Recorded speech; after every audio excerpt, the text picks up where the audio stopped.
देश दुनिया की सारी बड़ी खबर के आगे सामने मौत दोस्तों सबसे पहले सबसे बड़ी ट्रेन आपको बताएंगे जहां पर बदल चुकी है पूरी तरीके से कांग्रेस पार्टी। बताएंगे कैसे बीजेपी विधायक के मुंह से जैसे ही पप्पू शब्द गिरता है दोस्तों वैसे ही कांग्रेसी विधायक कर देते हैं हाथापाई। बताएंगे किस तरीके का है मामला की अब बदलती कांग्रेस ने पूरी तरीके से भारतीय जनता पार्टी को दहशत में डाल दिया है। दोस्तों बताएंगे डिटेल में क्या है पूरा मामला, इसी के साथ में चलेंगे एक और बड़ी अपडेट की तरफ जिसमें मुस्लिम समाज के एक बच्चे को आतंकवादी बताए जाने के मामले को लेकर कांग्रेस पार्टी युवा मोर्चा ने कर दी ऐसी कार्रवाई दोस्तों की तुरंत प्रोफेसर को पोस्ट से हटाया गया है और मामला दर्ज कर दिया गया है। बताएंगे कौन से राज्य से है ये बड़ी अपडेट। इसी के साथ में जनता दल यूनाइटेड के अंदर नीतीश के इस्तीफे से पहले नीतीश के नजदीकी विधायक ने बोल दिया कि जिसकी मुखिया बनने की औकात नहीं है वो बिहार का नसीब लिख रहा है और इसके बाद जेडीयू के अंदर छिड़ चुका है जबरदस्त संग्राम। दोस्तों डिटेल में अपडेट आप तक पहुंचाएंगे, इसी के साथ में एक एक करके चलेंगे आज की सारी बड़ी अपडेट और सारी बड़ी जानकारी अब तक पहुंचाएंगे। लेकिन उससे पहले अगर आप भी मानते हैं दोस्तों की कांग्रेस पार्टी पूरी तरीके से बदल चुकी है दोस्तों और कांग्रेस पार्टी ने आप बर्दाश्त करना बंद कर दिया है और धीरे धीरे करके गरम दल वाली कांग्रेस लौट रही है, तो इस वीडियो को लाइक करके लाल बटन दबाकर चैनल को सब्सक्राइब करके बेल आइकन दबाकर कमेंट बॉक्स में अपनी राय जरूर लिखकर बताएगा दोस्तों। ज्यादा से ज्यादा वीडियो को शेयर कीजिएगा। चलते हैं सबसे पहले सबसे बड़ी ब्रेकिंग न्यूज अपडेट की तरफ दोस्तों, जहां पर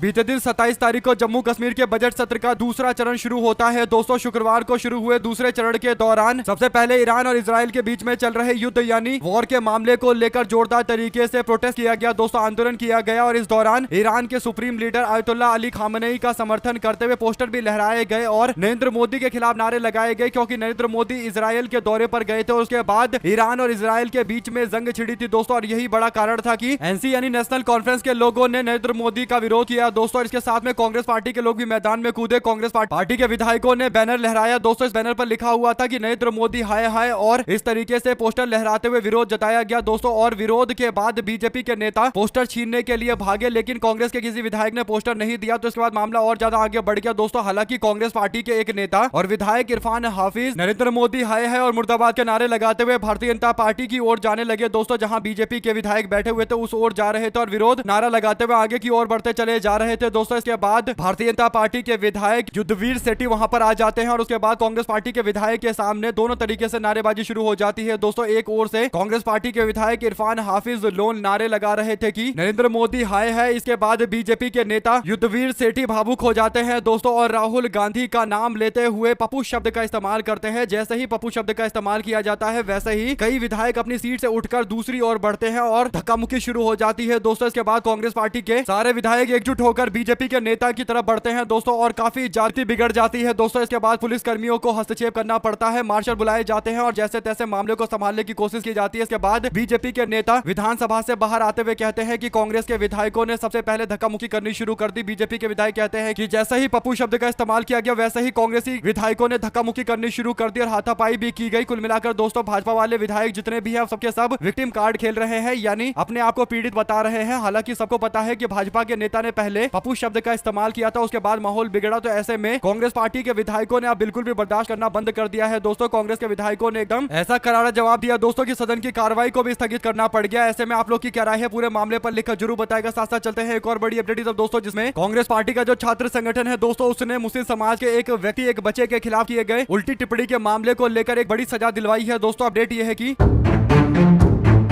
कर्नाटका के बेंगलुरु के अंदर एक यूनिवर्सिटी है दोस्तों, पीईएस नाम की यूनिवर्सिटी, पीईएस यूनिवर्सिटी, जिसके एक प्रोफेसर मुरलीधर देशपांडे ने एक मुस्लिम समाज के बच्चे को आतंकवादी बोल दिया दोस्तों और कई तरीके के अपशब्दों का इस्तेमाल किया गया, गाली गलौज की गई। जैसे ही सोशल मीडिया पर यह वीडियो सामने आता है दोस्तों, इस वीडियो में देखा जा सकता है कि प्रोफेसर उल्टी उल्टी गालियां दे रहा है और खासकर मुस्लिम समाज के बच्चे को टारगेट करते हुए बयान दे रहा है और गाली गलौज कर रहा है दोस्तों। इसके बाद कांग्रेस पार्टी के छात्र संगठन ने इस मुद्दे को उठाया। एनएसयूआई ने इस पूरे मामले पर डॉक्टर मुरलीधर देशपांडे के खिलाफ मामला दर्ज करवाया दोस्तों और पुलिस कंप्लेन करने के बाद यूनिवर्सिटी को भी धमकी दी गई कि अगर इस मामले पर जल्दी से जल्दी कार्रवाई नहीं की गई तो फिर छात्र संगठन के लोग जोरदार तरीके का विरोध करेंगे दोस्तों। इसके बाद मुरलीधर देशपांडे का सस्पेंशन का ऑर्डर आ जाता है दोस्तों, लेकिन ये तो पहली जीत है। लेकिन सब मांग कर रहे हैं कि ऐसे व्यक्ति को जेल के सलाखों के पीछे भेजना चाहिए। एक बच्चे को मानसिक प्रताड़ना देने के मामले पर अगर आप भी मानते हैं दोस्तों कि एनएसयूआई कांग्रेस पार्टी के छात्र संगठन ने एकदम सही कदम उठाया है और सही कार्रवाई करवाते हुए स्पेंड करवाया, अब उम्मीद है कि पुलिस इस मामले पर कार्रवाई करेगी दोस्तों और पूछताछ के लिए बुलाएगी। इसके बाद जेल के सलाखों के पीछे भेजा जाएगा। अगर आप भी मानते हैं कि पुलिस की कार्रवाई का टाइम आ चुका है तो अपनी राय जरूर लिख कर बताएगा दोस्तों। ज्यादा से ज्यादा वीडियो को शेयर कीजिएगा। इसी के साथ में जनता दल यूनाइटेड के अंदर जो बगावत है वो अब कम होने का नाम नहीं ले रहा दोस्तों। पहले जेडीयू ने अपने सांसद गिरधारी यादव को सांसदी के पोस्ट से हटाने के लिए स्पीकर को लेटर लिखा था और स्पीकर ने उस पर कोई जवाब नहीं दिया है, तो सांसदी का पोस्ट भी नहीं जाएगा गिरधारी यादव का और जनता दल यूनाइटेड से वो अलग हो चुके हैं। इसका मतलब निर्दलीय सांसद बन चुके हैं दोस्तों। लेकिन बिहार की सियासत में एक और बयान ने पूरे बिहार के जनता दल यूनाइटेड को हिलाकर रखा हुआ है। ये बयान नीतीश कुमार के के करीबी पूर्व सांसद आनंद मोहन ने दिया है। दोस्तों आनंद मोहन ने नीतीश कुमार की विदाई के दावों को लेकर एक बड़ी बात कही है। दोस्तों उन्होंने कहा कि जिन लोगों को वार्ड पार्षद या मुखिया का चुनाव जीतने की हैसियत नहीं है वे लोग बिहार का नसीब लिख रहे हैं। उन्होंने तर्क दिया है कि जब चुनाव में 25 से 30 फिर से नीतीश का नारा लगाया गया था तो मात्र 3 महीने के अंदर उनको पोस्ट से हटाना जनादेश के साथ खिलवाड़ करने वाला मामला है। कुल मिलाकर दोस्तों निशांत कुमार को डिप्टी सीएम बनाकर नीतीश कुमार को दिल्ली भेजने की जो तैयारी है और इसमें जो 2 लोग सबसे ज्यादा काम कर रहे हैं वो है एक संजय झा और दूसरे ललन सिंह। उन्हीं और इशारा करते हुए उनकी ओर ही इशारा करते हुए ये बयान जनता दल यूनाइटेड के वरिष्ठ नेता आनंद मोहन का आया है। दोस्तों उन्होंने तंज कसा है। ऐसे में अगर आप भी मानते हैं कि जेडीयू के अंदर फूट की शुरुआत तो अभी केवल बयानबाजी से शुरू हुई है, आने वाले दिनों के अंदर जबरदस्त तरीके का घमासान जनता दल यूनाइटेड के अंदर ही मस्ता हुआ नजर आएगा। तो अपनी राय जरूर लिखकर बताएगा। साथ साथ चलते हैं एक और बड़ी अपडेट की तरफ दोस्तों, जिसमें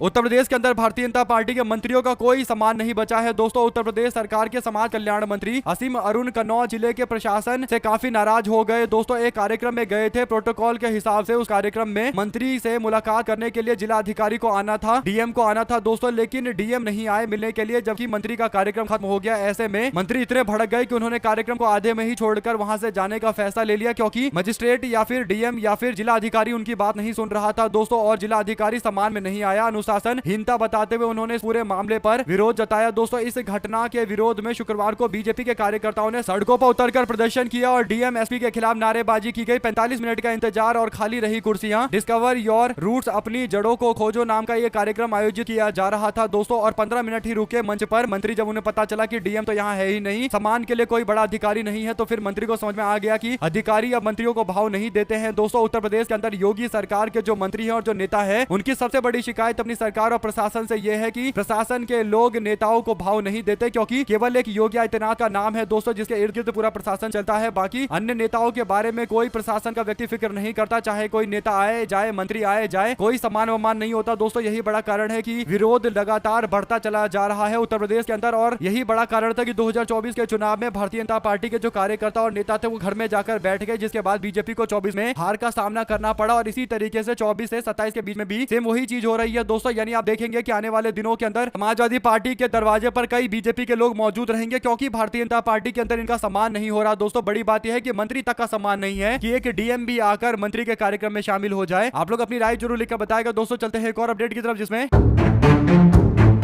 हरियाणा के राज्यसभा चुनाव में कांग्रेस पार्टी ने क्रॉस वोटिंग को लेकर एक बड़ा बयान दिया है दोस्तों। कांग्रेस के पूर्व मुख्यमंत्री भूपेंद्र सिंह हुड्डा ने कहा कि हमारे साथ सत्ता आसीन भारतीय जनता पार्टी सरकार ने धोखा किया है, हमारे जो वोट रद्द किए गए वो गलत तरीके से वोट रद्द किए गए। पूर्व सीएम ने दावा किया कि कांग्रेस पार्टी इस मसले को लेकर, इस मुद्दे को लेकर पंजाब हरियाणा हाईकोर्ट का दरवाजा खटखटाने जा रही है। सभी जरूरी डॉक्यूमेंट जुटा लिए गए हैं और कुछ रह गया है तो वो जल्द कर लिया जाएगा। इसके अलावा नेता प्रतिपक्ष राहुल गांधी की अभी क्रॉस वोटिंग करने वाले 4 विधायकों को शो कॉज नोटिस जारी किए जाने के बाद 5वें विधायक को भी नोटिस जारी करने की चर्चा चल रही है दोस्तों। ऐसे में 2 दिनों के अंदर राहुल गांधी खुद सारे विधायकों से बैठक करेंगे दोस्तों। ऐसे में बागी विधायकों से राहुल गांधी डायरेक्ट सवाल पूछेंगे ही पूछेंगे, और इसके साथ में यह भी सुनिश्चित किया जा रहा है कि मामला चाहे कोर्ट में जाने का हो या फिर चुनाव आयोग में जाने का हो, इस मुद्दे पर बिल्कुल भी उस अधिकारी को नहीं छोड़ना है जिसने इलीगल तरीके से कांग्रेस पार्टी के राज्यसभा चुनाव के दौरान कांग्रेस के वोटों को रद्द कर दिया था दोस्तों। ऐसे में आईएएस अधिकारी पंकज अग्रवाल के खिलाफ कांग्रेस पार्टी ने शिकायत दर्ज करवा दी है। कांग्रेस के विधायकों ने अपनी शिकायत में लिखा है कि राज्यसभा के 2 सदस्य के निष्पक्ष और स्वतंत्र चुनाव की प्रक्रिया को सत्ताधारी दल ने नियमों का उल्लंघन करार दे दिया। इसके अलावा चुनाव प्रक्रिया को संचालित करने वाले आईएएस अधिकारी रिटर्निंग ऑफिसर की भूमिका भी पक्षपातपूर्ण रही है। काफी अनुचित और निंदनीय काम उन्होंने किया है। ऐसे में दोस्तों पंकज अग्रवाल के खिलाफ कार्रवाई को लेकर मामला कोर्ट तक पहुंच रहा है। आप लोग क्या राय देना चाहते हैं इस पूरे मामले पर लिखकर जरूर बताएगा दोस्तों। इसी के साथ में चलते हैं एक और बड़ी अपडेट की तरफ, जिसमें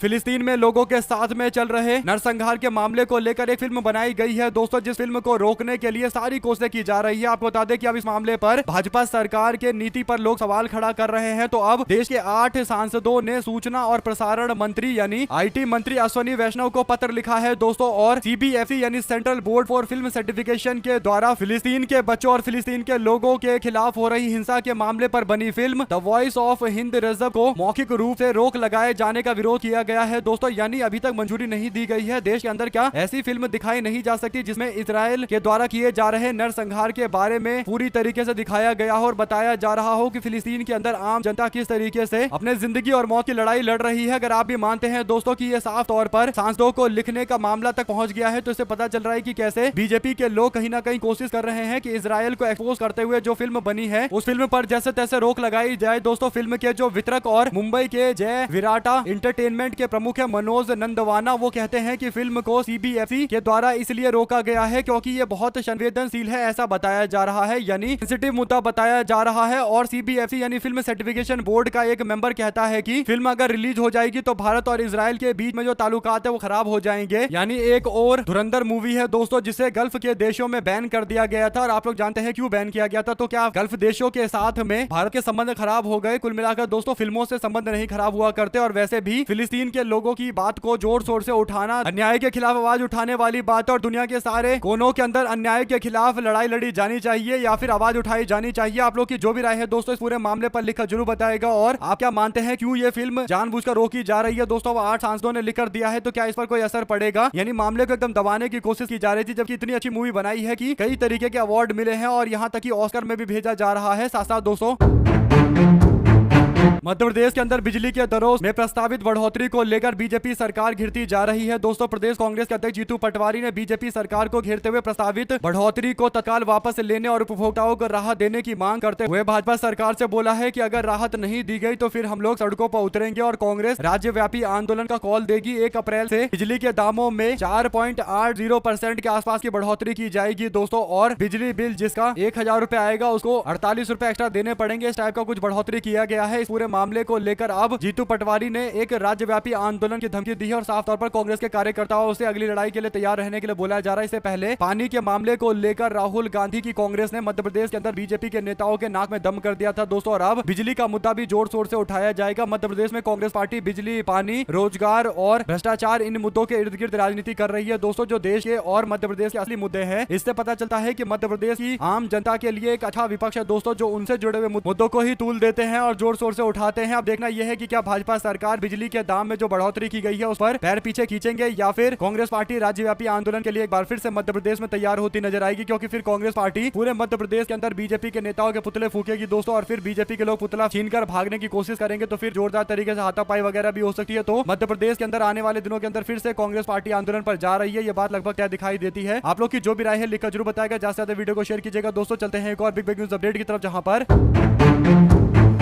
स्कूल बसें रात से ही काम पर लग गई है। दरअसल दोस्तों प्रधानमंत्री नरेंद्र मोदी आज नोएडा के अंदर इंटरनेशनल एयरपोर्ट जेवर का उद्घाटन करने के लिए आ रहे हैं, और प्रधानमंत्री नरेंद्र मोदी के उद्घाटन से पहले बसों की लंबी लंबी लाइन दिखाई दे रही है दोस्तों। इससे पहले नरेंद्र मोदी के आने से पहले प्रशासन ने कई सारे स्कूलों से कहा था कि वो स्कूल को बंद रखे और स्कूल के बसों का इस्तेमाल किया जा रहा है दूर दूर से लोगों को रैली में लाने के लिए। और अब जो वीडियो शेयर किया है सचिन गुप्ता ने दोस्तों, उन्होंने बताया है कि स्कूल की बसें अब रात से ही काम पर लगा दी गई है। नोएडा इंटरनेशनल एयरपोर्ट का उद्घाटन के लिए भीड़ जुटाई जा रही है। भीड़ जुटाने के लिए अलग अलग टारगेट मिले हैं। वीडियो नोएडा के जेएसएस एकेडमी का है। स्कूल बसें गाजियाबाद की लग रही है। सचिन गुप्ता के इस वीडियो शेयर करने से पता चल चुका है दोस्तों कि पहले स्कूल बंद करने के लिए प्रशासन ने ऑर्डर जारी किया था, लेकिन सोशल मीडिया पर विरोध हुआ और किरकिरी हुई, तो उसके बाद उस ऑर्डर को वापस ले लिया गया दोस्तों। इसके बावजूद स्कूल बसों का इस्तेमाल किया जा रहा है नरेंद्र मोदी की रैली में भीड़ जुटाने के लिए। उसके बाद बोलते हैं कि मोदी की रैली में इतने लोग आए हैं, उतने लोग आए हैं, फिर भी हालांकि आजकल तो भीड़ जुट नहीं रही दोस्तों, लोग जाते नहीं है। एक ही तरीके का भाषण बार बार कितनी बार सुनेंगे। और बीजेपी के लोगों का जो भीड़ को लेकर दावा होता है वो दावा पूरी तरीके से बोगस है। जो रैली में भीड़ इकट्ठा की जाती है, आप लोग जानते हैं पूरे तंत्र का इस्तेमाल किया जाता है, पुलिस प्रशासन और पूरे प्राइवेट एजेंसियों का इस्तेमाल किया जाता है दोस्तों। इसका ये सीधा सा एक एग्जांपल है। आप लोग अपनी राय जरूर लिखकर बताएंगे इस पूरे मामले को लेकर। साथ साथ चलते हैं एक और अपडेट की तरफ दोस्तों, जिसमें एसआईआर को लेकर ममता बनर्जी ने पहली पूरक सूची प्रकाशित नहीं करने पर चुनाव आयोग पर निशाना साधा। ममता बनर्जी इसलिए नाराज है कि बीजेपी की सरकार या यूं कहिए कि इलेक्शन कमीशन जो एसआईआर की लिस्ट बना रहा है, आखिरकार वो लास्ट वाली लिस्ट जारी क्यों नहीं करता, पूरी लिस्ट क्यों नहीं जारी कर देता। थोड़े थोड़े लोगों के नाम काटकर थोड़े थोड़े लोगों के नाम की लिस्ट जारी की जा रही है। ममता बनर्जी ने निशाना साधते हुए कहा कि निर्वाचन आयोग, चुनाव आयोग के द्वारा पश्चिम बंगाल में एसआईआर कवायद के संबंध में मतदाताओं की दूसरी पूरक सूची प्रकाशित की जानी है। बनर्जी ने शुक्रवार को कोलकाता हवाई अड्डे पर पत्रकारों से कहा कि ईश्वर के घर देर है अंधेर नहीं है, मैं ये बात रामनवमी के दिन बोल रही हूँ। ममता बनर्जी ने कहा कि अब जो हो रहा है वो सुपर हिटलर के कारनामों को भी पीछे छोड़ देगा। ये पूरी कवायद बीजेपी की वॉशिंग मशीन बन गई है। ये लोकतंत्र और जन अधिकार को नष्ट कर रहे हैं। उन्होंने एक सदस्य को मतदाता सूची में बरकरार रखा है और उसी परिवार के 4 अन्य सदस्य को हटा दिया गया है। उन्होंने एक खास समुदाय से जुड़े लाखों लोगों के नाम काटे हैं। बीजेपी खुद को देश का जमींदार समझती है क्या? पश्चिम बंगाल के अंदर ममता बनर्जी इस मामले पर काफी नाराज है दोस्तों, और जिस तरीके से एसआईआर हो रही है और चुनाव के ऐलान के बाद भी एसआईआर लगातार चल रहा है, या यूं कहिए कि एडजुडिकेशन एक तरीके का एसआईआर का ही प्रोसेस है। तो फाइनल लिस्ट तो आई नहीं है दोस्तों, एडजुडिकेशन के नाम पर कई नाम काटे गए हैं और इसीलिए प्रोसेस लगातार जारी है। आप लोग अपनी राय जरूर लिखकर बताएगा इस पूरे मामले पर भी दोस्तों। चलते हैं एक और अपडेट की तरफ, जिसमें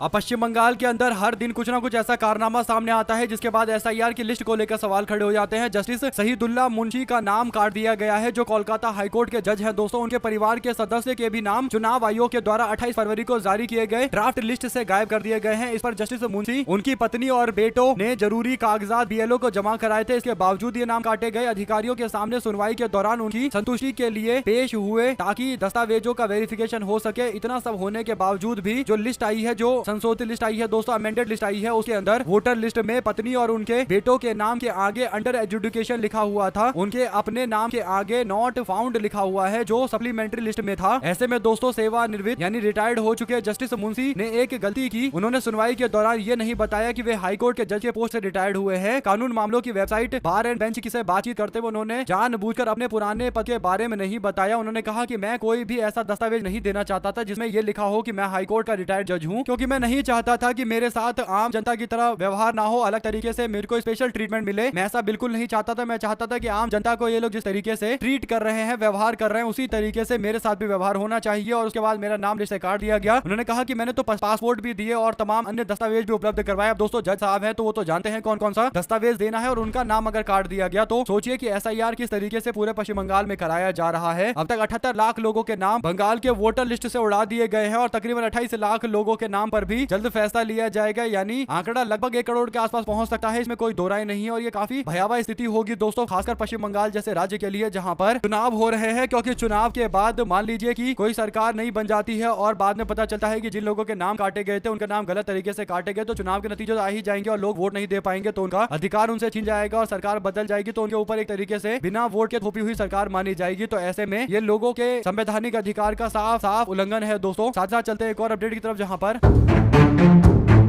नरेंद्र मोदी आज जेवर एयरपोर्ट के उद्घाटन के लिए आ रहे हैं दोस्तों। प्रधानमंत्री नरेंद्र मोदी के आने से पहले गलगोटिया यूनिवर्सिटी, आप लोग को याद होगा एआई इंपैक्ट समिट में जो चाइना का रोबोट भारत का बता रहा था, गलगोटिया यूनिवर्सिटी उसके छात्रों को जेवर इंटरनेशनल एयरपोर्ट के उद्घाटन में आज नरेंद्र मोदी के कार्यक्रम में शामिल होने के लिए बोला गया है। छात्रों से 7:45 पर यूनिवर्सिटी पहुंचने के लिए और वहां से कार्यक्रम के लिए रवाना होने के लिए कहा गया है। खास बात यह है कि यदि कोई छात्र इस कार्यक्रम में शामिल नहीं होता तो 2 दिन की अटेंडेंस देने की बात भी कही गई है, यानी अगर शामिल होता है तो 2 दिन की अटेंडेंस मिलेगी। ऐसे में दोस्तों नेहा मैडम डीन GUMJMC के नाम से ये बच्चों को मैसेज आ रहे हैं। इसमें लिखा हुआ है कि dear student please note that it is mandatory to come to university tomorrow, यानी 28 तारीख को आपको यूनिवर्सिटी आना मैंडेटरी है, जरूरी है, अनिवार्य है। और बस अरेंज किया जा रहा है कैंपस के अंदर, जहां पर हम लोग एयरपोर्ट के इनॉग्रेशन में जाएंगे और उद्घाटन कार्यक्रम में जाएंगे। उसके बाद 2 दिनों का आप लोगों को अटेंडेंस भी मिल जाएगा। यानी दोस्तों सोचिए ये यूनिवर्सिटी है और यूनिवर्सिटी में बच्चों को पढ़ाने की जगह उन्हें भीड़ बनाकर ले जाया जा रहा है, ताकि भाजपा सरकार के लोगों को लगे कि गलगोटिया यूनिवर्सिटी उनके लिए बहुत काम कर रहा है और गलगोटिया यूनिवर्सिटी भीड़ जुटाकर दे रहा, बच्चों को भीड़ बनाकर रखा हुआ है। दोस्तों अगर आप भी मानते कि ये साफ तौर पर एक बच्चे के अधिकार के साथ में खिलवाड़ है, क्योंकि जिसका मन करे वहां जाए, जिसका मन करे नहीं जाए, लेकिन ये क्या बोलना कि 2 दिनों का अटेंडेंस दे देंगे, आ जाओ चलेंगे। आप लोग इस पर अपनी राय जरूर लिखकर बताएगा दोस्तों। साथ ही साथ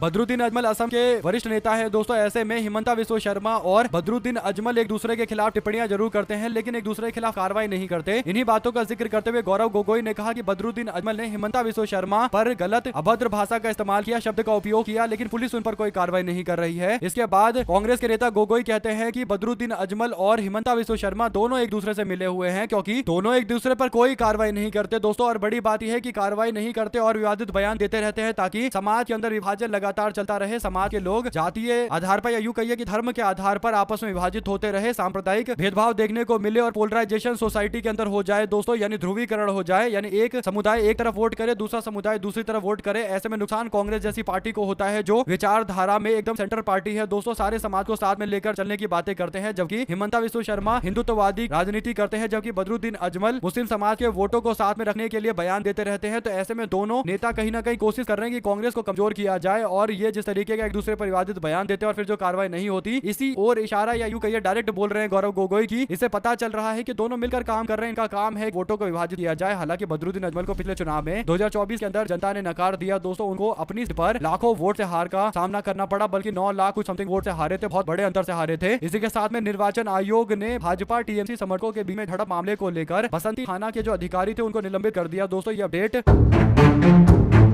पश्चिम बंगाल के कोलकाता से जुड़ी हुई है, जहां पर पश्चिम बंगाल के कोलकाता में भारतीय जनता पार्टी और तृणमूल कांग्रेस के कार्यकर्ताओं के बीच में समर्थकों के बीच में जमकर झड़प देखने को मिली दोस्तों। शुक्रवार को यह मामला बसंती थाना के अधिकारी अभिजीत पॉल को तत्काल सस्पेंड करने से जुड़ा हुआ है। आयोग ओर से जारी किए गए नोटिस के मुताबिक गुरुवार को हुई झड़प के मामले में यह कार्रवाई की गई है। निर्वाचन आयोग ने इसे अधिकारी ओर से गंभीर लापरवाही और कर्तव्य का उल्लंघन बताया। गुरुवार को दक्षिण 24 परगना जिले के अंदर चुनाव प्रचार के दौरान भारतीय जनता पार्टी और तृणमूल कांग्रेस के समर्थकों के बीच में झड़पें हुई दोस्तों। और बरियूईपुर पुलिस जिले के अंतर्गत बसंती बाजार के अंदर हुई झड़प में पुलिसकर्मियों समेत कई लोग घायल हो गए। आप लोग इस पूरे मामले पर अपनी राय जरूर लिखकर बताएगा। हमारे साथ लगातार जुड़े रहेंगे सभी दोस्तों का तहे दिल से शुक्रिया दोस्तों। जय हिंद।